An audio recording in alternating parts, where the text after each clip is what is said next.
Morning सभी को। चलिए, एमसीक्यू वाली जो पीडीएफ है वो मिल जाती है, उसके ऑप्शन लिख लिया करो और एडिशनल चीज़ बताई जाती है वो भी लिख लिया करो। तो हमारा लास्ट चल रहा था कवक। फंगी में, कवक में हमारे पास जो बात चल रही थी वो चल रही थी महत्वपूर्णता, यानी importance of fungi in our life, कि जो इम्पोर्टेंस होती है कवक की हमारे जीवन में वो क्या क्या है। एक तो बता दी कि जो भूमि की उर्वरता बढ़ाता है नाइट्रोजन शिथिलीकरण से, वो कवक कौन सा होता है, वो क्वेश्चन मोस्ट इम्पोर्टेंट है, जिसका नाम क्या लिखवाया था, रोडोट्यूरेला। एचएससी में 2 बार आ चुका है ये क्वेश्चन। दूसरा हमने लिखवाया था कि जो आपके पास बियर, वाइन, डबल रोटी, ब्रेड ऐसी चीज़ें बनती है उनके लिए किसका प्रयोग किया जाता है, ईस्ट। सबसे इंपॉर्टेंट है ये। शराब शब्द आए, मैंने आपको लिखवाया था ऑब्लिक में अल्कोहल शब्द आ जाए। कई बार अल्कोहल की जगह क्या लिखा होता है, इथाइल अल्कोहल, ये भी लिखा होता है। इथाइल अल्कोहल हो, या आपके पास एक शब्द और आता है एथेनॉल। ऐसे आए तो इनके लिए कौन सी तो प्रक्रिया होती है, किसका उपयोग होता है, वो चीज़ आपकी कवक। तो प्रोसेस जो होती है, क्रिया जो होती है, जो प्रोसेस आएगी उसका नाम मैंने पहले लिखवा रखा है। शराब बनाने में कौन सी प्रोसेस इंपॉर्टेंट है, किण्वन। और दूसरा याद रखना, इस क्रिया को करवाने में जो कवक था उसका नाम लिखवाया था मैंने, क्या नाम था, सैकेरोमाइसिस सेरोविसी।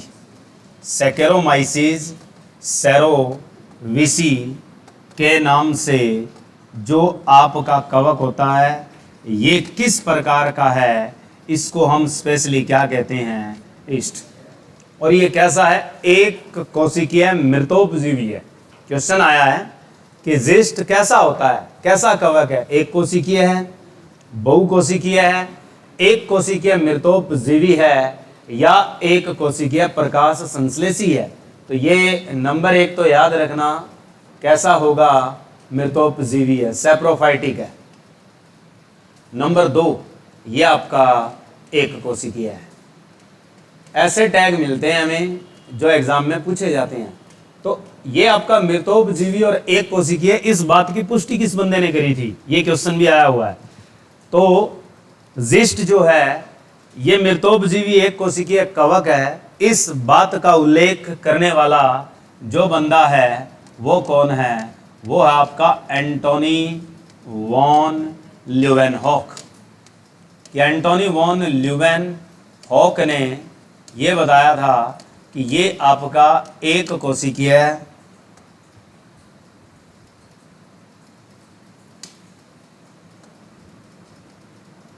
मृतोपजीवी और कवक। तो एक कोशिकीय है, यूनिसेलुलर है, सैप्रोफाइटिक है, फंगस है, जो आपका जिस्ट है। इसकी पुष्टि एंटोनी वॉन ल्यूवेनहॉक ने करी। और इसके बारे में आप जानते ही हो कि जिस्ट से किण्वन होता है, इस बात की पुष्टि किसने की कि किण्वन से क्या बनती है, शराब। 2 बंदे पी रहे हैं, तीसरा आ जाए खत्म हो जाए तो तीसरे को बड़ा पछतावा होता है, तो क्या आएगा, लुई पाश्चर। तो जो किण्वन प्रोसेस बताई है वो आपकी किसने बताई है, पाश्चर ने। ठीक है। एक क्वेश्चन कई बार ये भी आता है कि किण्वन में शराब या इथेनॉल के अलावा सह उत्पाद क्या होता है। ये मोस्ट इंपॉर्टेंट क्वेश्चन है, बहुत धाकड़ क्वेश्चन है कि किण्वन में एथेनॉल के साथ प्लस लगा देना क्या बनता है। तो इसमें आपको सिंपल याद रखना क्या बनती है, CO2 बनती है, कार्बन डाइऑक्साइड बनती है। और यही वो कार्बन डाइऑक्साइड है जिसको थोक में फिर बेचा जाता है, किस रूप में बेचा जाता है, ड्राई आइस, कि ड्राई आइस के रूप में फेंका जाता है। ठीक है, सॉरी बेचा जाता है। और इसका यूज भी किया जाता है, कहाँ किया जाता है, जैसे दुबई में अब क्या ही है, बारिश आई है उसकी संघनता बढ़ाने में इसका रोल होता है। ठीक है, पोटासियम आयोडाइड, सिल्वर आयोडाइड के फ्यूम्स फैलाकर उन पे बरसात की जाती है किसकी, ड्राई आइस की। उसके बाद संघनता बढ़ती है और संघनता बढ़ने से क्या होती है, बारिश होती है। तो अब क्या दुबई में बाढ़ आ गई है। तो ये इसी का ही खेल है। आगे दूसरे नंबर पे जो महत्वपूर्णता आती है वो आती है आपके पास विटामिन बनाने में, विटामिन निर्माण। अगर आपसे पूछे विटामिन निर्माण कौन से पूछे जाते हैं, आपके पास 3 ऐसे हैं जो सबसे इंपॉर्टेंट है, जिनमें से 2 तो बहुत बार आ चुके हैं कि विटामिन सिंथेसिस में कवक जो प्रयोग किया जाता है, एक तो किया जाता है राइबोफ्लेविन B12 के लिए, दूसरा किया जाता है साइनोकोबालमीन, ये साइनोकोबालमीन है, ये राइबोफ्लेविन है, और तीसरा याद रखना इर्गेस्टिरोल जो कि आपकी विटामिन डी। इन तीनों का निर्माण अधिकतर किस से किया जाता है, तो फंगस से किया जाता है। जो B12 है ये आपके पास किस से बनाई जाती है, साइनोकोबालमीन, ये आपके पास मिलती है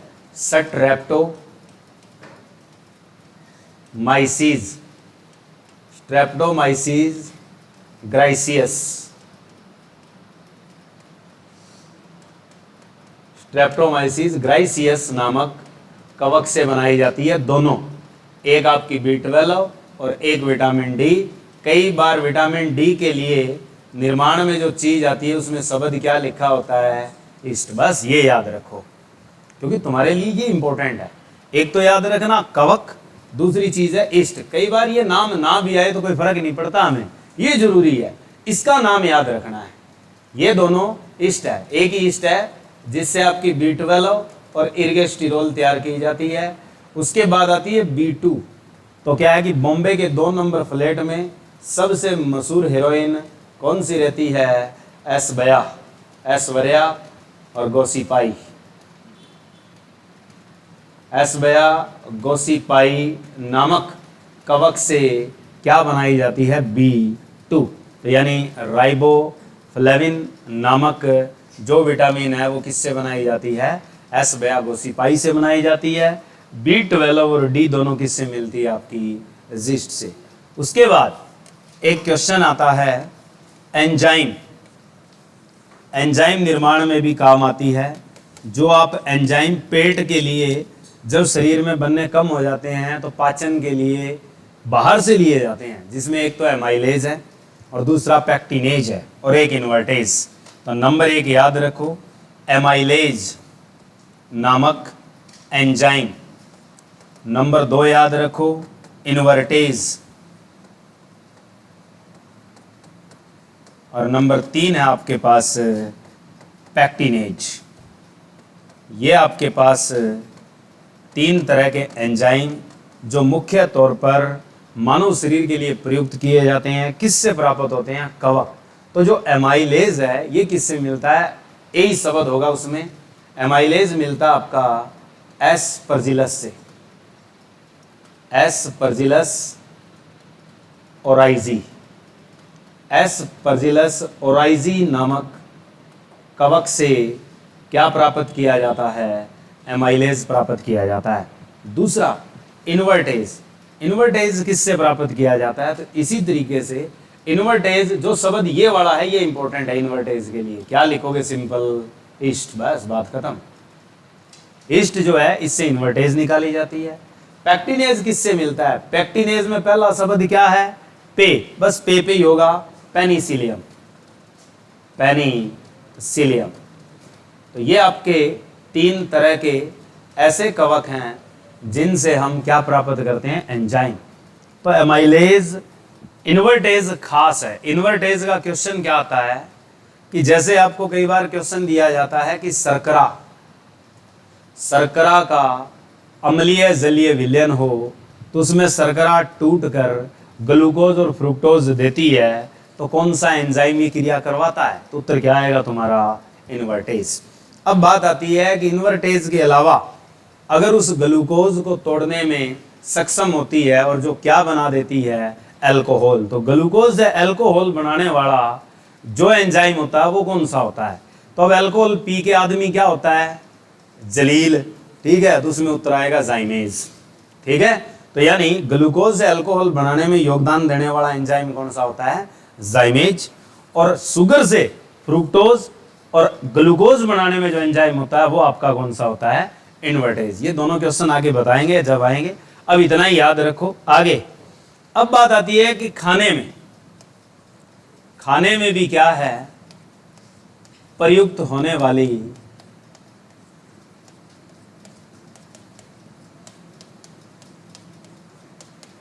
कवक, कि खाद्य पदार्थों में जो खास तौर पर कवक आती है वो कौन सी आती है? जैसे आप लोग कहते हो ना मशरूम, तो मशरूम एक तरह की क्या है? कवक ही तो है, जो आपका प्रकाश संश्लेषण नहीं कर सकती। सिर्फ और सिर्फ कैसा घटक है, कैसा जीव है या कैसा रूप है? तो सिर्फ एक थैलोफाइटा है ये, जो आपका प्रकाश संश्लेषण नहीं कर सकता, थैलस रूप में होता है। तो इसमें आपके पास दो ऐसे मशरूम हैं जो इंपॉर्टेंट है। एक का नाम है एगेरिकस।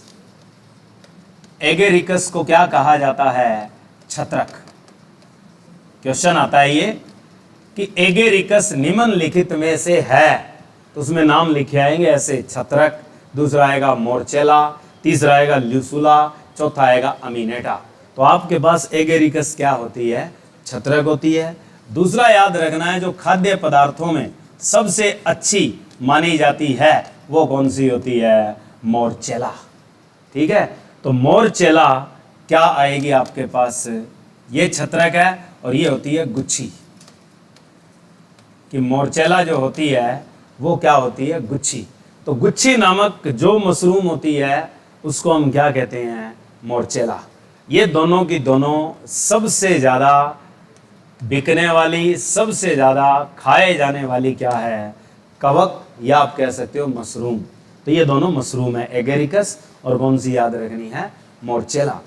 अब बात आती है इसके अलावा कि हमारे पास कवक स्पेशल नाम से भी जानी जाती है, और कवक से पनीर भी बनाई जाती है। क्योंकि आप पनीर खाते हैं, तो पनीर क्या है? एक तरह से गला सड़ा पदार्थ है, जो एक तरह से मृतोप जीवियों द्वारा तैयार किया जाता है, ठीक है। हम बड़े शौक से खाते हैं, ब्याह शादियों में पकोड़े भी खाते हैं पनीर के लिए। तो पनीर बनाने के लिए उपयोग किया जाता है। तो आप कह देते हैं कि दूध में क्या है? नींबू डाल के भी बना सकते हैं, लेकिन पनीर बनाने के लिए हम पेनिसिलियम और एस्परजिलस दोनों का प्रयोग करते हैं। कि जो आपके पास एस्परजिलस नाम का कवक और पेनिसिलियम नाम का कवक है, उन दोनों को हम किसके बनाने में प्रयोग करते हैं? पनीर। तो आप याद रख सकते हो पन्नी पे अर्जी, ठीक है। तो पन्नी पे अर्जी, तो पनीर, पे अर्जी तो पेनिसिलियम, अर्जी से एस्परजिलस। तो पनीर बनाने में दोनों का प्रयोग होता है। उसके बाद इन दोनों को स्पेशल नाम भी दिए जाते हैं, जो आपके लिए सबसे इंपॉर्टेंट है। क्वेश्चन आएगा एस पेनिसिलियम को क्या कहा जाता है?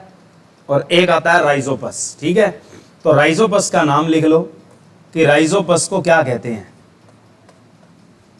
राइजोपस का उपनाम क्या लिया जाता है? कि राजा है, ब्रेड खाता है पिन से मोड़कर, ठीक है। ये याद रखना, राजा है तो राइजोपस ब्रेड खाता है, ठीक है। तो इसको हम एक नाम तो देते हैं ब्रेड मोड़कर, तो मोल्ड। तो एक तो नाम है इसका ब्रेड मोल्ड, दूसरा है पिन से मोड़ के खाता है, ठीक है। तो उसका नाम आपके पास क्या आएगा? Pin mould. तो आपके पास दो नाम रखे जाते हैं राइजोपस के, दोनों के दोनों नाम इंपॉर्टेंट है। एक तो आएगा ब्रेड मोल्ड, एक आएगा पिन मोल्ड। एग्जाम में आता है कि ब्रेड मोल्ड किसे कहा जाता है? अब कभी सुना हो तो बताएंगे ना। एक शब्द होता है मोल्ड्स, एक होता है मोल्ड, दोनों में अंतर है दोनों के दोनों मृतोपजीवी। जैसे हमने पढ़ा था स्लाइम मोल्ड्स, तो स्लाइम मोल्ड्स होते हैं कीचड़ के सांचे, वो है प्रोटिस्टा, ठीक है। और ये सिर्फ क्या आपके मोल्ड। अब आता है एस्परजिलस का नाम। एस्परजिलस को उपनाम क्या दिया जाता है? राजा ब्रेड पिन से मोड़ के खाता है और ऐश करता है, तो एस्परजिलस कहाँ ऐश करता है? नीले आसमान के नीचे। तो इसको नीले को इंग्लिश में क्या बोलते हैं आप? ब्लू। तो इसका नाम क्या हो जाएगा, ब्लू मोल्ड। तो राजा ब्रेड मोड़ के खाता है पिन से और खुले आसमान के नीचे ऐंस करता है। तो ऐंस में एस्परजिलस है और आसमान का रंग कैसा है, नीला, तो उसको क्या बोलोगे तुम, ब्लू मोल्ड। तो ये तीनों इंपॉर्टेंट है। उसके बाद एक क्वेश्चन बनता है इसी कवक का कि जो निमेटोड का भक्षण करते हैं उन कवकों को क्या कहते हैं। ये क्वेश्चन सबसे धांसू है और बड़ा इंपॉर्टेंट है कि निमेटोड का भक्षण करने वाले कवक, भक्षण का मतलब क्या होता है भाई, कि प्रीडेट करना। प्रीडेट का मतलब है प्रीडेटर। प्रीडेटर का मतलब एक किस्म से होता है शिकारी, ठीक है। प्रीडेटर हॉलीवुड मूवी है, कभी देखना, जो एलियन के ऊपर पहली मूवी बनाई थी आर्नोल्ड ने, ठीक है, प्रीडेटर। तो प्रीडेट करना होता है मारना। अब किसको मारेंगे, वो निमेटोड को। तो निमेटोड का भक्षण करने वाले कवक क्या कहलाते हैं, प्रीडिसियस। प्रीडिसियस कवक। तो प्रीडिसियस का मतलब होता है प्रीडेटर फंगी। तो प्रीडेटर जो फंगी होती है ये किसका शिकार करती है, तो ये किसका शिकार करती है, निमेटोड का, ठीक है। और निमेटोड आप पढ़ते हैं ना, निमेटोड होते हैं, ठीक है। तो निमेटोड कहाँ पढ़े जाएंगे, जंतुओं में पढ़े जाएंगे, प्राणियों में पढ़े जाएंगे। और जो आपके पास एक खुद का पूरा संघ होता है, जो आपके पास क्या है, ज़्यादातर पादप के कौन से हिस्से में बैठे होते हैं, जड़ों में। तो आप गेहूँ में क्या है, जब गेहूँ रुक जाती है, पीली पड़ जाती है, तो फंगस नहीं होती, वो बीमारी किसकी होती है, निमेटोड की होती है, जब शुरू में फसल बोई जाती है। आगे अब बात आती है एक कि कवक से जलाशयों में बनने वाला विषैला पदार्थ। अब कवक जो है एक ऐसी चीज है जो आपके पास जलाशयों में विषैला पदार्थ तैयार कर देती है, जिससे पानी पीने वाले पशुओं की मृत्यु तक हो जाती है, ठीक है। तो वो आपके पास क्वेश्चन आया हुआ है, और आया कहाँ है, मेल कांस्टेबल पुलिस के एग्जाम में पूछा था अभी रिसेंटली, जो पीछे हुए हैं। तो हमारे पास जलाशयों में बनने वाला जो विषैला पदार्थ होता है वो आपके पास कौन सा होता है, एफ्लाटॉक्सिन। एफ्लाटॉक्सिन नामक जो आपके पास पदार्थ होता है, ये आपके पास जलाशयों में किसके द्वारा बनता है, कवक के द्वारा। बनता कौन से कवक से है, तो आपके पास इसी में जवाब है। पहले दो अक्षर उठा लो ये वाले, इसमें उत्तर मिल जाता है कि एफ्लाटॉक्सिन बनाने वाला कवक कौन सा होता है। तो ए में जो शब्द मिलेगा वो मिलेगा तुम्हें एस्परजिलस, एस्परजिलस।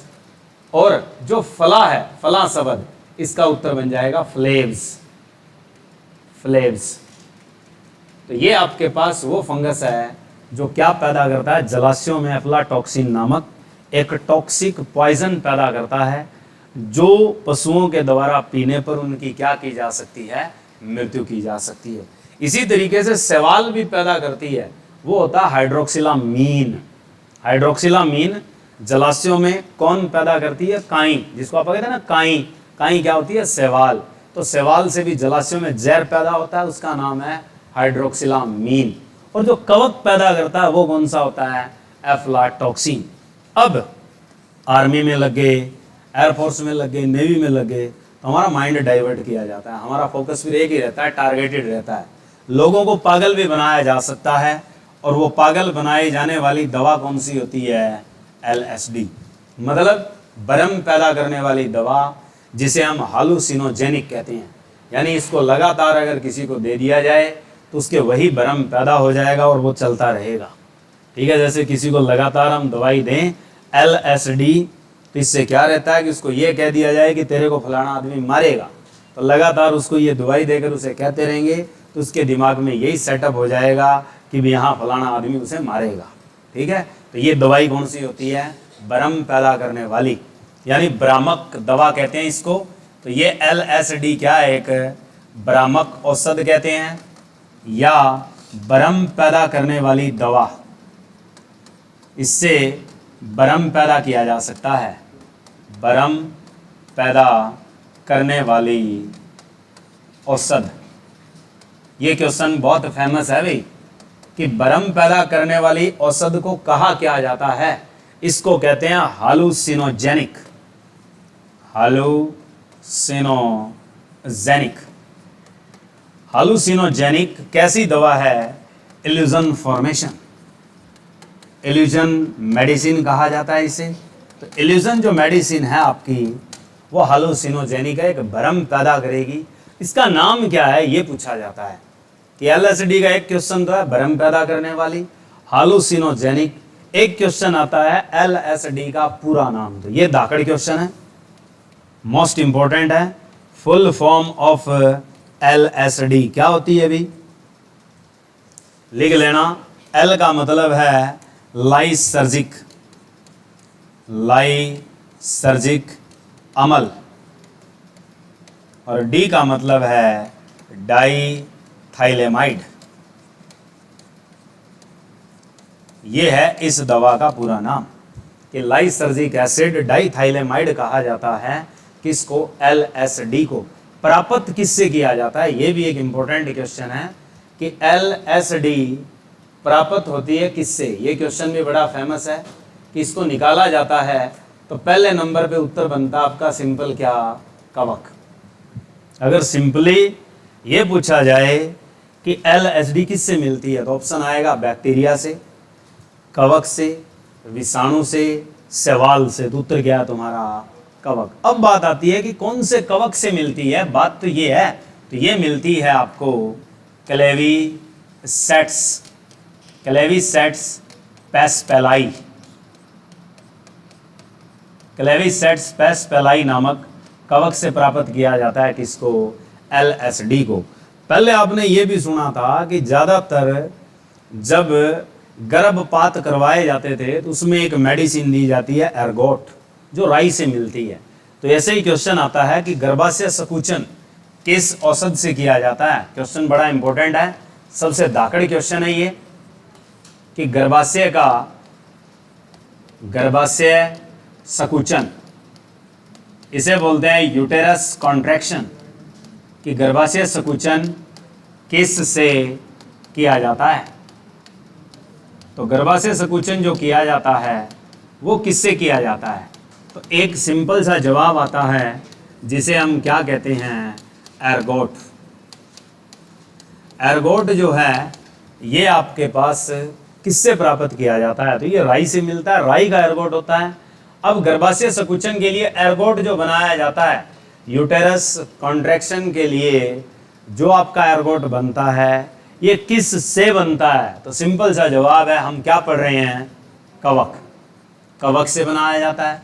कौन से कवक से बनाया जाता है? तो ये याद रखना है, क्लेवीसेप्स, क्लेवीसेप्स परपुरिया, क्लेवीसेप्स परपुरिया नामक फंगस या कवक से क्या प्राप्त किया जाता है? गर्भाशय संकुचन का एर्गोट, या गर्भपात के लिए जो एर्गोट बनाया जाता है वो किससे बनाया जाता है? कवक। कौन से कवक से बनता है? क्लेवीसेप्स परपुरिया। तो दो क्वेश्चन बड़े धाकड़ हैं यहाँ।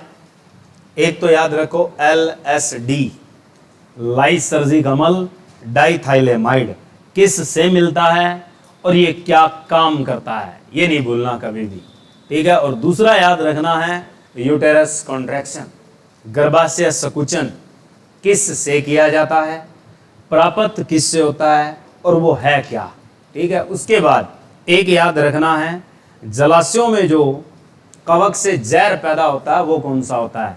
तो वो होता है एफ्लाटॉक्सिन। मिलता किससे है? एस्परजिलस फ्लेव से मिलता है। ये तीन क्वेश्चन सबसे इंपॉर्टेंट है। उसके बाद हमारे पास इंपॉर्टेंट क्वेश्चन जो बनते हैं वो आते हैं, जैसे रोग कारक में भी पूछे जाएंगे। अब एक लिख लो तुम पहले कि सारे के सारे मशरूम अच्छे नहीं होते, क्योंकि कई बार आप देखते हैं खत्ती पे भी मशरूम उगते हैं, पेड़ों पे भी मशरूम उग जाते हैं। आपा कह देते हैं बोले सांप वाली टोपी आ गई, ठीक है। तो वो जो सांप वाली टोपी है, अब सांप जहरीला है तो वो टोपी भी जहरीली है, तो इसलिए कुछ कवक क्या होते हैं? जहरीले। तो तो मशरूम जो जहरीले होते हैं और आदमी को मार सकते हैं, तो वो कौन से होते हैं, वो याद रखने हैं आपने। तो मशरूम जो जहरीले होते हैं, तो जहर जैसे ही चढ़ता है नशा होता है, तो ऐसे ही याद रखना है कि अम्मी लस्सी पीकर लेट कर फ्लोर डांस करे। क्योंकि जहर पीते हैं तो भी नशा चढ़ता है और लस्सी पीते हैं तो भी नशा चढ़ता है। ठीक है, तो अम्मी है वो लस्सी पीकर लेट कर क्या कर रही है, फ्लोर डांस कर रही है। तो अम्मी में शब्द है अमीनेटा, जो HSC ने पूछा है कि कौन सा मशरूम विषैला होता है, तो उसमें ऑप्शन था अमीनेटा। ठीक है, तो अमीनेटा जो है ये आपका जहरीला मशरूम है, विषैला मशरूम है। लस्सी से वर्ड याद रखना है ल्यूसुला, लस्सी से वर्ड आएगा ल्यूसुला, पीकर काट दो। लेटकर से वर्ड याद रखना है लैक्टेरियस, लैक्टेरियस नामक जो कवक है, मशरूम है, कैसी होती है, तो जहरीली है। इसी तरीके से याद रखना, डांस काट दो और ये है आपका फ्लोर डिस कर देना, इसे फ्लोर डांस है, बस ई की मात्रा आ की हटा दो और ई की लगा दो, फ्लोर डिस। तो ये आपकी 4 ऐसी खतरनाक मशरूम हैं जो सारी की सारी कैसी होती है, जहरीली। इनको खाने के बाद आदमी पानी भी नहीं मांगता, कहते हैं ना सांप काट ले तो पानी भी नहीं मांगते, वही बात इनमें है, इतने खतरनाक होते हैं ये। तो पूछा जाता है विच मशरूम्स बी पॉइजन्स टॉक्सिक, तो ये 4 खास हैं, इंपॉर्टेंट है, चारों को चारों अच्छे से याद रखना है। अब बात आती है रोग कारक। अब रोग कारक की बात आए तो मनुष्य के लिए भी है, जंतुओं के लिए भी है और पौधों के लिए भी है। तो सबसे पहले हम पढ़ लेते हैं मनुष्य के लिए जो कवक से फैलने वाले रोग हैं वो कौन से हैं, कि जो फंगल डिजीज ह्यूमन बॉडी के लिए है वो कौन सी है। तो सबसे पहले नाखूनों की आती है। ज़्यादातर खेत में काम करने वाले, गोबर घेरने वाले या कीचड़ में काम करने वाले, नमी के मिट्टी में काम करने वाले लोगों के नाखून सबसे ज़्यादा खराब होते हैं। तो नाखून जो बुरे हो जाते हैं उसको हम कौन सी बीमारी कहते हैं, है तो वो फंगल, कहते क्या है उसको याद रखो। नंबर 1 याद रखो कि नाखून का बुरापन, कि जो नाखूनों का बुरापन होता है, कभी भी देख लेना आपके भी क्या है नाखून, लगातार क्या है हम मिट्टी से जुड़े हुए हैं, जूते पहनते हैं तो नाखून क्या हो जाते हैं, पीले पीले हो जाते हैं। तो वो नाखूनों का जो बुरापन है ये किसके कारण होता है, इसे बोलते हैं ओनिकोमाइकोसिस। याद रखना, इसको कहा क्या जाता है, ओनिकोमाइकोसिस। तो ओनिकोमाइकोसिस क्या है, ओनिकोमाइकोसिस एक विकार है, बीमारी है जो नाखूनों में होती है, जिससे नाखूनों का रंग भूरा हो जाता है। होती किसके कारण है, कवक। तो क्वेश्चन यही आता है कि नाखूनों का बुरापन क्या कहलाता है, तो नाखूनों का बुरापन क्या कहलाता है, ओनिकोमाइकोसिस। अकेला नाखून नहीं, सींग और खुर में भी होता है, पशुओं के सींग और किस में होता है, खुर में भी क्या होती है, ओनिकोमाइकोसिस। नंबर 2, अब जैसे क्या है, पक्षियों ने बेंट कर दी, चमगादड़ का क्या है, मल है, उसके अंदर भी कवक होते हैं और जिससे हमारे बीमारी होती है, जिसको हम क्या कहते हैं, हिप्टोप्लाज्मोसिस। हिप्टोप्लाज्मोसिस किसके कारण होता है, ये क्वेश्चन आता है। तो हिप्टोप्लाज्मोसिस किस के कारण होती है, तो पहले नंबर पे उत्तर है कवक, फंगस से होती है। अब हिप्टोप्लाज्मोसिस आपके पास किससे संबंधित है, तो ये बीमारी आपके फेफड़ों का संक्रमण है, कि फेफड़ों का संक्रमण इन्फेक्शन है जो आपका किसके द्वारा होता है, पक्षी की बेंट या चमगादड़ की बेंट कह दो, कि चमगादड़ या पक्षी की जो बीट है या जो मल है उसमें क्या होते हैं, कवक के बीजाणु होते हैं। जैसे पक्षियों ने बींट कर दी, चमगादड़ ने क्या है अपना मल त्याग दिया, उसके अंदर क्या होते हैं, कवक के बीजाणु होते हैं और वो हवा में बिखरते हैं, हम सांस लेते हैं और हमारी सांस के द्वारा वो कहाँ पहुंच जाते हैं, हमारे फेफड़ों में, और वहां जाके क्या पैदा करते हैं, संक्रमण। तो क्वेश्चन ये बनता है कि पक्षी या चमगादड़ की मल के द्वारा फेफड़ों में होने वाला इन्फेक्शन जो कवक से होता है वो क्या कहलाता है, उसका नाम क्या है, हेप्टोप्लाज्मोसिस। अब ये किसके द्वारा होता है, कवक के बीजाणु से होता है, याद कर लो, कवक के बीजाणु यानी स्पोर्स ऑफ फंगल। अब कवक कौन सा होता है ये भी याद रख सकते हो, मोस्ट इंपॉर्टेंट है कि कवक जो है वो कौन सा है, वो है आपके पास हिस्टोप्लाज्मा, हिस्टोप्लाज्मा कैप्सुलटम। कि हिप्टोप्लाज्मा कैप्सुलटम नामक कवक से क्या होती है, आपका हिप्टोप्लाज्मोसिस होती है। कवक तो ना पूछे आपको, कोई जरूरी नहीं है कि ये याद रखे, मोटे मोटे जुगाड़ हैं, नाम दिमाग पे ग्रैप नहीं बनाएंगे। बस इतना याद रखो कि पक्षियों और चमगादड़ के मल में कवक के बीजाणुओं से मनुष्य के फेफड़े में होने वाला संक्रमण क्या कहलाता है, बस इतना याद रख लो तो बहुत है। उसका नाम क्या है, हिप्टोप्लाज्मोसिस। ठीक है, ये याद रखना है। सिंपल भी आ सकता है कि हिप्टोप्लाज्मोसिस कहाँ का संक्रमण होता है, उत्तर क्या है तुम्हारा, फेफड़े का। फेफड़े का जो खास तौर पे संक्रमण होता है वो ज्यादातर किससे होता है, कवक। इसका दूसरा तीसरा और लिख लो। अब जैसे हम पढ़ते हैं दमा, दमा को और क्या कहते हैं अपन, अस्थमा। तो ये भी किससे होता है, कवक से। किसको प्रभावित करता है, श्वास नलियों को, फेफड़े के क्या है, ब्रोंक्यूल्स को, और किसको प्रभावित करता है, एल्वियोलाई को।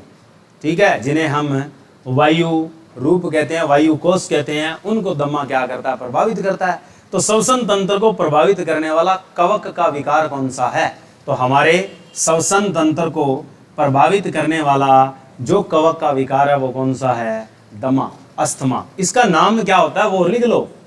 इसको हम कहते क्या हैं, एस्परजिलोसिस कहते हैं। अगर कभी क्वेश्चन आ जाए कि एस्परजिलोसिस किससे होता है, तो एस्परजिलस होता है। एस्परजिलस क्या चीज होती है, कवक। तो इसका मतलब है एस्परजिलोसिस किसके कारण होता है, कवक के कारण होता है। होता कौन से कवक के कारण है, इसी को ही क्या कहते हैं, दमा, इसी को ही कहते हैं अस्थमा। प्रभावित किसको करता है, ये बात आपके दिमाग में होनी चाहिए, श्वसन तंत्र। अब श्वसन तंत्र कौन सा, श्वसन तंत्र के भी दो हिस्से होते हैं, कौन कौन से होते हैं। अब श्वसन तंत्र को भी बांट के रखा जाता है, तो श्वसन तंत्र को दो भागों में कैसे बांटे हम, बताओ। सिंपली आपसे कोई कह दे कि हमारा श्वसन कितने प्रकार का है, कितने प्रकार का होता है, दो प्रकार का होता है। कैसा होता है दो प्रकार का, है वायवीय और अवायवीय। बिना वायु के तो सांस हो नहीं सकता, बिना वायु के हम सांस कैसे लेंगे, तो होगा तो सारा का सारा वायु से। श्वसन तंत्र का मतलब है, एक जो शब्द लिखा जाता है वो होता है अंतः, और एक होता है क्या, बाह्य। इंटरनल और एक्सटर्नल रेस्पिरेशन प्रोसेस होती है, जो बारी वाली होती है उसको कहते हैं हम ब्रीदिंग, श्वास लेना। ठीक है, जो बाहर का मतलब फेफड़ों के द्वारा जो हो रही है उसको क्या कहा जाता है, बाह्य। और उसी में क्या होता है, ये विकार होता है कौन सा, एस्परजिलोसिस। तो पूछ ले कौन से श्वसन तंत्र को प्रभावित कर रहा है, ये तो कौन से को कर रहा है, बाह्य को कर रहा है, जो फेफड़ों से जुड़ा हुआ है, फेफड़ा संबंधित है। अब होता किसके कारण है, जो नाम लिख रखा है इसी से होता है। क्या नाम लिख रखा अपन ने, एस्परजिलस फ्यूमिगेट्स।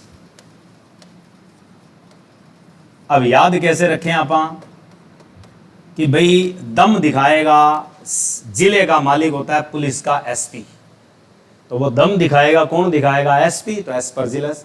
किसके साथ दिखाएगा, धुएं के साथ। धुएं को क्या कहते हैं, फ्यूम, और क्या लगा रखे होते हैं, बैरिगेट, तो क्या आ जाएगा, फ्यूमिगेट। ठीक है, तो दमा किसके कारण हो रहा है, एस्परजिलस फ्यूमिगेट्स के कारण हो रहा है। इसी तरीके से आती है आपके पास गंजापन, कि जो गंजापन है ये आपका किस से होता है? तो गंजापन सबसे पहले तो किससे होता है? कवक। आजकल ये बंद हो गया कि गंजापन कवक से होता है, ये कोई नहीं पूछता। क्वेश्चन आता है कि गंजापन कौन से कवक से होता है, कौन से सूक्ष्म जीवी से होता है। अब गंजा आदमी है तो नहाने के लिए पानी चाहिए 3 कप, ठीक है भाई, सर पे गेड़ा पानी नीचे, सर खाएगा नहीं, तो 3 कप से याद रखना है टीनिया कैपिटिस। 3 कप तो टीनिया कैपिटिस। तो टीनिया कैपिटिस नामक कवक से क्या होता है? गंजापन होता है। सबसे इंपॉर्टेंट क्वेश्चन आया हुआ है कि मनुष्य का गंजापन किस नामक सूक्ष्म जीवी से होता है? तो कवक नहीं आएगा वहां, उत्तर ऐसे मिलेंगे टीनिया कैपिटिस। उसके बाद है एक दाद और प्लस में एथलीट फुट, कि दाद और एथलीट फुट। दाद के ऊपर क्वेश्चन क्या आता है कि मानव शरीर की त्वचा पर लाल रंग के चकते बन जाते हैं, यानी क्या है? रिंग बन जाते हैं। तो बताइए कैसा विकार है? तो वो विकार कैसा होता है? रिंग वॉर्म दाद है, ठीक है। उसके अलावा क्या याद रखना है? Athlete foot. एथलीट फुट मानव शरीर के अत्याधिक कौन से भागों में होता है? जो शरीर के कोमल त्वचा वाले भाग होते हैं वहां कौन सा विकार पैदा होता है? कवक का एथलीट फुट। होता किससे? शब्द हमें पता है क्या है? कवक। अब क्वेश्चन आता है कि इसको पैदा करने वाला कवक कौन सा है? तो हम क्या करेंगे? एथलीट बनना चाहते हैं तो दादा के फुट में क्या करें? ट्राई करें फाइट, ठीक है। तो ट्राई करें फाइट, तो उसका नाम है ट्राइकोफाइटोन। तो ट्राइकोफाइटोन नामक कवक से क्या होता है? दाद और एथलीट फुट होता है। उसके बाद एक आता है लास्ट वाला, जिसे हम कहते हैं स्कैबिज। स्कैबिज क्या? आपकी खाज, स्कैबिज। अब इसके ऊपर जब भी कवक का नाम आएगा उसके पीछे यही नाम होगा, स्कैबिज। अब खाज का मतलब ख्वाजा की दरगाह पे एक ऐसा पौधा है जो सबको बीज देता है एक रसों के, मतलब किसी में भेदभाव नहीं करता। तो उसका जो कवक है वो क्या होता है? एक रस। एक रस का मतलब है सबको एक समान मान के क्या देता है? सबको बीज देता है, तो स्कैबिज। तो ये कौन से कवक से होती है? एक रस स्कैबिज से होती है। तो ये सबसे धाकड़ी क्वेश्चन है कि जो हमने गंजेपन का क्वेश्चन आए, दाद एथलीट फुट का आए, या हमारे पास खाज का आए, या आपके पास ओनिकोमाइकोसिस का आए, या आपके पास हिप्टोप्लाज्मोसिस का है, ये सारे के सारे क्वेश्चन, और एक दमा, अस्थमा, एस्परजिलोसिस, दाकड़ क्वेश्चन है सारे। और मोस्ट इंपॉर्टेंट है, ये तो कारक किसके लिए बने हैं? सारे के सारे ये हमारे पास जो बने हैं मनुष्य के लिए। एक और आता है क्वेश्चन, बड़ा तगड़ा है। ऐसा रोग जो जीवाणु से भी होता है, विषाणु से भी होता है, और कवक से भी होता है। बहुत तगड़ा क्वेश्चन है। जो प्रभावित कहाँ करता है? किस को प्रभावित करता है? तुम्हारे मस्तिष्क और अस्थियों की झिल्ली को प्रभावित करता है, और उस पर चढ़ा रहता है, और उनके ऊपर क्या फिर विकार पैदा करता है, और उनमें होने वाली क्रियाओं को रोकता है। तो उसका नाम है मेनिंजाइटिस। लिख लेना, सबसे धाकड़ क्वेश्चन है, आया हुआ है। एचएससी ने खुद पूछा है कि ऐसा विकार जो आपके तीनों सूक्ष्म जीवियों से होता है, ये जीवाणु से भी, विषाणु से भी, और फंगस से, तीनों से होता है, याद रखना। इसका जो खेल है वो जीवाणु से भी, प्लस आपको याद रखना वायरस से भी, और प्लस आपको याद रखना किससे? कवक फंगस से भी। तीनों से होने वाला विकार है ये, जिसका नाम क्या है? मेनिंजाइटिस। इसको कहते हैं हिंदी में तनिका सोथ। हिंदी में जो इसका नाम है वो है तनिका सोथ। क्वेश्चन आता है तनिका सोथ विकार किस से होता है? तो तीनों से होता है, bacteria, virus as well as fungi. अब बात आती है प्रभाव किसको करती है? ये तगड़ा क्वेश्चन है। इसका जो प्रभाव पड़ता है वो कहाँ होता है? तो नंबर 1 याद रखना, इसका जो मुख्य प्रभाव है मस्तिष्क, और प्लस याद रखना क्या? अस्थि झिल्ली पर पड़ता है, कि मस्तिष्क व अस्थि झिल्ली पर प्रभाव पड़ता है किसका? मेनिंजाइटिस का। तो मेनिंजाइटिस ओनिकोमाइकोसिस, एक होता है म्यूक्रोमाइकोसिस। अब खाद्य पदार्थों के फंगस के कारण होने वाला संक्रमण क्या कहलाता है, उसको कहते हैं म्यूक्रोमाइकोसिस। लिख लो, काम आएगा वो भी, क्योंकि तगड़ी तगड़ी चीजें हैं ये, हमें आनी चाहिए। जैसे एक शब्द लिखा आएगा म्यूक्रोमाइकोसिस, कि म्यूक्रोमाइकोसिस किससे होता है, बस बात तो ये है, म्यूक्रोमाइकोसिस किससे होता है, कवक से होता है, बात खत्म। ये जो कवक का संक्रमण है किसके जरिए होता है, तो ये खाद्य पदार्थों के जरिए होता है, याद रखना। म्यूक्रोमाइकोसिस जो है ये खाद्य पदार्थों में कवक से होने वाला मानव संक्रमण है, कि मनुष्य की बॉडी का इन्फेक्शन है, जो आपका खास तौर पर सभी में नहीं होता, जिसका शरीर कमजोर हो, लगातार मान लो बंदे को एसिडिटी हो रही हो, ऐसे बंदों में क्या है, म्यूक्रोमाइकोसिस होती है, ठीक है। और होती किससे है, कवक से। अब बात आती है हमारे पास पादप में होने वाले रोग, पादप में जो होने वाले विकार हैं वो आपके पास कौन कौन से हैं। अब एक खेती निकाली जा रही है, कौन सी खेती निकाल रहे हैं हम लोग, गेहूं, और दूसरी क्या, कटाई होगी जिसका जूस पीते हो तुम, क्या है, गन्ना। दोनों एक ही परिवार के सदस्य हैं, दोनों एक ही फैमिली के हैं। और अगर पूछा जाए कि कौन से पादप उपवर्ग में है, तो दोनों एक ही पादप उपवर्ग के हैं। और कौन सा उपवर्ग आता है गेहूं के लिए और गन्ने के लिए, कोई पूछ ले आपसे कि गन्ना और गेहूं का परिवार है और ये कौन से पादप वर्ग के हिस्से हैं, आता है क्वेश्चन, तगड़ा है। जैसे आप पढ़ते हो ना कि जिम्नोस्पर्म, एंजियोस्पर्म, उनमें पढ़ा जाता है। एंजियोस्पर्म में दोनों, एंजियोस्पर्म में फिर बंटवारा होता है, एक बीजपत्री और द्विबीजपत्री, मोनोकोटिलेडन्स और डाइकोटिलेडन्स।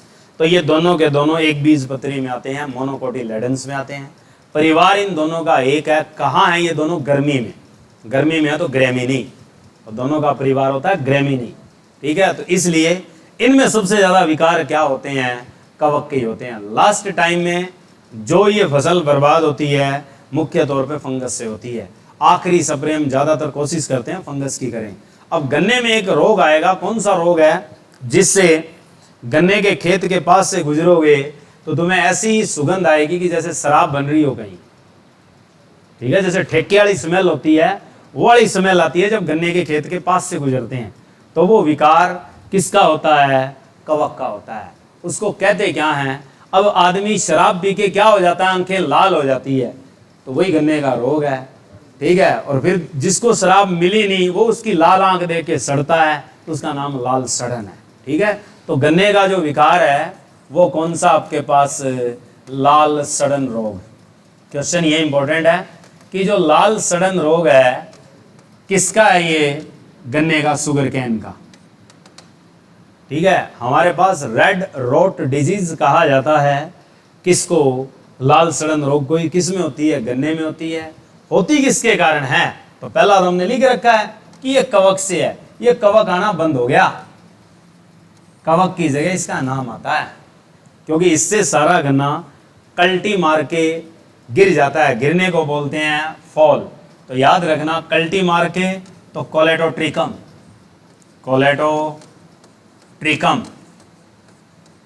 और कल्टी मार के गिरेगा तो फॉल, तो वर्ड याद रखना फॉल कैटम। तो कोलेटोट्रिकम, फॉल कैटम नाम के कवक से गन्ने का कौन सा रोग होता है, रेड रोट डिजीज होती है, लाल सड़न रोग होता है। और इसी को हम कहते हैं कि गन्ने के खेत से शराब जैसी दुर्गंध, गन्ने के खेत से शराब जैसी दुर्गंध किस रोग के कारण पैदा होती है। तो ये किस रोग के कारण पैदा होती है, फफूंद रोग के कारण, जिसका नाम है लाल सड़न रोग।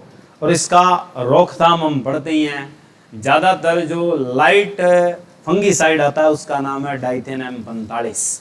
ठीक है, तो आप कभी याद रखना DM45 सबसे लाइट फंगीसाइड का इस्तेमाल किया जाता है। डाइथेन M45 ही क्वेश्चन आता है कि जो हम एक तरह से फफूंदी नाशक खेतों में प्रयोग करते हैं, जिसका छिड़काव करते हैं, वो कौन सा साधारण, वो यही है DM45 यानी डाइथेन M45 बोलते हैं इसको। ठीक है, आगे आता है दूसरा।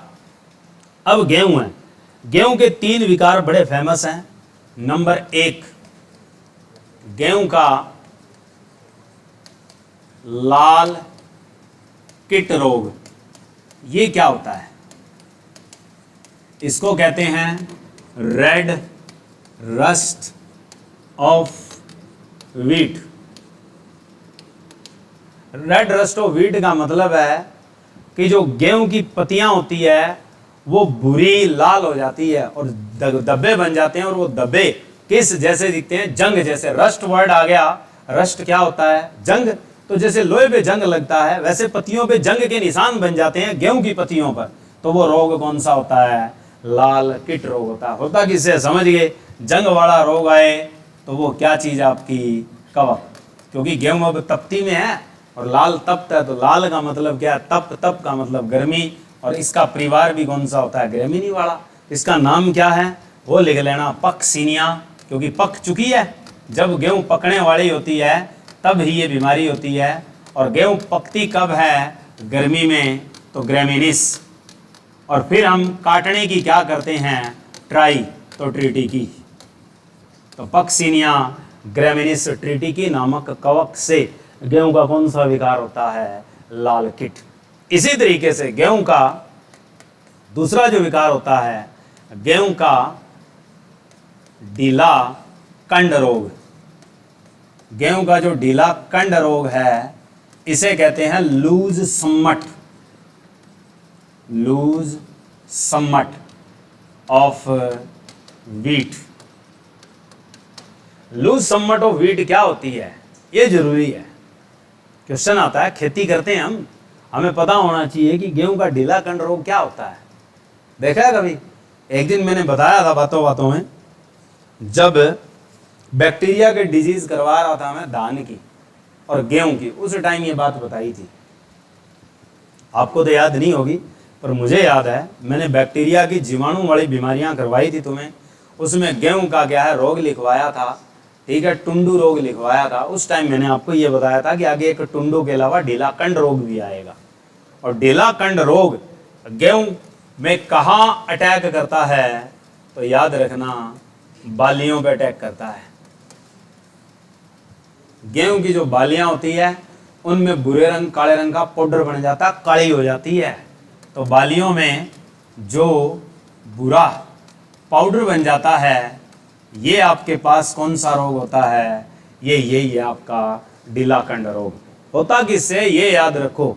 इसके ऊपर जो रिसर्च की वो क्या है? कृषि वैज्ञानिक डॉक्टर केसी मेहता ने करी थी। ये क्वेश्चन आया हुआ है, चसी ने पूछा है कि जो गेहूं के ढीला कंड रोग का इलाज किसने ढूंढा है? तो ये आपके पास जो एक कृषि वैज्ञानिक है जिनका नाम है डॉक्टर केसी मेहता। याद कर लेना कि डॉक्टर केसी जो मेहता है, इस बंदे ने इसका विकार ढूंढा है, इसका इलाज ढूंढा है। अब हमारी गेहूं में बालियां काली नहीं होती, पहले हुआ करती थी। अब चेक करना, आपको कोई भी बाल लगभग काली नहीं मिलेगी। क्यों नहीं मिलेगी? क्योंकि हर साल नई किस्म आती है। और किसकी किस्म आती है? गेहूं की, सरसों की, चने की। और आती कहाँ से है? एग्रीकल्चर यूनिवर्सिटी से। ठीक है, अब तो ऐसी भी किस्म आ चुकी है सरसों की जिसको पानी की आवश्यकता नहीं है, विदाउट वाटर। पता है क्या कि सरसों की एक ऐसी वैरायटी आ चुकी है जिसको पानी की आवश्यकता नहीं है, ओस से ही पक जाती है वो सरसों। और पिछले साल ये लॉन्च हुई थी, पर हमें नहीं मिलती। वो किसको मिलती है? रेगिस्तान वाले इलाकों को। अब पूछा जाता है कि ढीला कंड रोग होता किससे है? तो ये लिख लेना, अस्टिलागो न्यूडा ट्रिटिकी से होता है। अस्टिलागो न्यूडा ट्रिटिकी नामक कवक से कौन सा विकार होता है? गेहूं का ढीला कंड रोग। अब गेहूं में एक विकार और होता है जिसको कहते हैं गेहूं का पाउडरी मिल्ड्यू, गेहूं का पाउडरी मिल्ड्यू, कि गेहूं का जो पाउडरी मिल्ड्यू रोग है ये कहाँ कहाँ अटैक करता है? पत्तियों पर, तने पर, जड़ पर और फल पर, सभी जगह अटैक होता है किसका? पाउडरी मिल्ड्यू का। ठीक है, तो पाउडरी मिल्ड्यू होता किससे है? ये अगर आपसे पूछे कि गेहूं का पाउडरी मिल्ड्यू किससे होता है, तो ये याद रख लो, इरेसिफ ग्रेमिनिस, इरेसिफ ग्रेमिनिस ट्रिटिकी। क्योंकि मैंने आपसे कहा था जहां कहीं भी गेहूं की बीमारी आएगी उसमें पीछे वाला नाम क्या होगा? ट्रिटिकी होगा। बस उससे याद हो जाएगा हमें कि गेहूं का कोई भी विकार आए और किसी से होगा, जब उसका नाम आएगा तो एक ही नाम ऐसा होगा जिसमें आखिरी नाम क्या मिलेगा? तुम्हें ट्रिटिकी मिलेगा। क्योंकि गेहूं का वैज्ञानिक नाम क्या होता है? तू बता सिंगे, क्या होता है? रोटियां तोड़ देता है, 4 सवेर में, 4 दोपहर में, 4 सांझ को। गेहूं का नाम भी तो पता होना चाहिए साइंटिफिक, क्या नाम है, क्या होता है? तू बता पहलवान। रोटियां हम गेहूं की सबसे ज्यादा खाते हैं और बीमारी भी इसी की वजह से होती है। गेहूं की रोटियां खाते हैं, क्या नाम है गेहूं का वैज्ञानिक? लिखवाया था मैंने। हाँ तू बता भी पहलवान। हाँ वो पुणे में बैठा है सिंगे के पीछे, उससे पूछो क्या नाम हो सकता है गेहूं का? गेहूं का नाम होता है ट्रिटिकम एस्टिवम। ठीक है, तो याद रखा करो भाई। और परिवार इसका जो ये पढ़ा आगे, बस सह काट दो, यही नाम होता है इसके परिवार का, ग्रेमिनी। ठीक है, आगे इसी तरीके से अब एक फसल बोई जाएगी, वो कौन कौन सी है? चावल, मूंगफली और उसके अलावा क्या है? बाजरा। ये 3 खास हैं। क्वेश्चन आएगा कि बाजरा का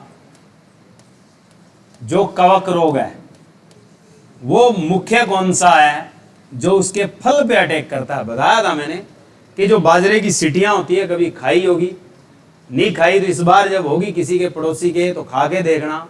और उसमें क्या है? दाने हरे हरे हो जाएंगे, कोई कोई दाना हरा मिलेगा सिटी में, और उसको खाएंगे तो पाउडर निकलेगा काले रंग का। तो वो आपकी बीमारी कवक से होती है बाजरा में, जिसके हरे रंग के कारण नाम रखा जाता है उसका ग्रीन ईयर। बाजरे का ग्रीन ईयर जो रोग होता है इसको हम कहते क्या हैं? डाउनी मिल्ड्यू बोलते हैं। आपसे पूछा जाए कि बाजरे का ग्रीन ईयर रोग क्या कहलाता है, होता किससे है? तो कवक से होता है, और कहते क्या है इसको? Downy mildew. अब है जो ये गर्मी में, तो गर्मी में जब बाजरा काटेंगे तो सरक के काटेंगे, और साथ में क्या पिएंगे? Coca Cola. और पिएंगे कहाँ? गर्मी में, तो गर्मी में ही होती है, तो सरक के काटेंगे। तो याद कर लेना सक्लेरो सपोरा, कि सक्लेरो सपोरा। और गर्मी में है तो गर्मी में क्या पिएंगे? कोका कोला, तो ग्रेमी कोला। तो हमारे पास सक्लेरोस्पोरा ग्रेमिकोला नामक कवक से क्या होती है? ग्रीन ईयर डाउनी मिल्ड्यू होती है। इसी तरीके से क्वेश्चन आता है दाकड़। यूं कह दो बहुत ही दांसू क्वेश्चन है ये कॉम्पिटिटिव एग्जाम का। जो कॉम्पिटिटर रिटर्न करता है पेपर, उसमें ये क्वेश्चन उसे बहुत पसंद है। और है किसका? मूंगफली का, गरीबों की बादाम कि जो आपके पास मूंगफली है, इसमें जो तबाही होती है इसका सिन कहा जाता है, सिन ऑफ द पीनट्स किसे कहा जाता है? यानी इसका मतलब है कि मूंगफली का अभिशाप किसे कहते हैं? किसे कहते हैं? जिससे पूरी की पूरी मूंगफली खत्म हो जाती है। कई बार मूंगफली खाते हैं, मूंगफली तोड़ते हैं, बाहर से तो बड़ी साफ होती है पर अंदर क्या पाउडर सा निकलता है। ठीक है, उस टाइम यही बीमारी होती है। और कई बार क्या है, मूंगफली तोड़ के खाते हैं, दिखने में सही होती है और जैसे ही क्या है स्वाद आता है उसका, तो ऐसा स्वाद आता है भाग के थूक देते हैं। ठीक है, तो वो बीमारी यही है। ठीक है, तो वो होती है काला टिक्का डिजीज, काला टिक्का रोग बोलते हैं इसे, कि मूंगफली का काला टिक्का जो रोग होता है ये किसके कारण होता है? कवक के कारण। होता किसके कारण है ये? अब इसको कहते क्या है? पीनट। तो पीछे नाम मिलेगा पर्सोनेटा। ठीक है, तो क्या आएगा? सर्कोस्पोरा पर्सोनेटा। सर्कोस्पोरा पर्सोनेटा नामक कवक से क्या होता है? काला टिक्का डिजीज होती है, जिसको हम मूंगफली का क्या कहते हैं? अभिशाप कहते हैं। तो मूंगफली का अभिशाप किसको कहा जाता है? काला टिक्का रोग को कहा जाता है। क्वेश्चन यही आता है कि काला टिक्का रोग होता किसमें? तो उत्तर क्या है? मूंगफली। ऐसे ही आता है क्वेश्चन, ग्रीनियर या डाउनी मिल्ड्यू किसमें होता है? बाजरा में। ठीक है, होता किसके कारण है? कवक। कवक का नाम याद रखो, 3 कवक के नाम नहीं बोलने। एक तो 101% गेहूं वाला याद रखना है, दूसरा गन्ने वाला पूरी तरह से गांठ मार के साथ में लेके चलना है कि गन्ने का जो कवक से होने वाला रोग लाल सड़न है और उस कवक का नाम क्या है। ऐसे याद रखना है तुमने कौन सा? मूंगफली का। और ऐसे ही मोस्ट इंपॉर्टेंट कौन सा है? बाजरे वाला नाम। बाजरे का कवक रोग किसके कारण होता है। ठीक है, ये लो आज के लिए इतना ही।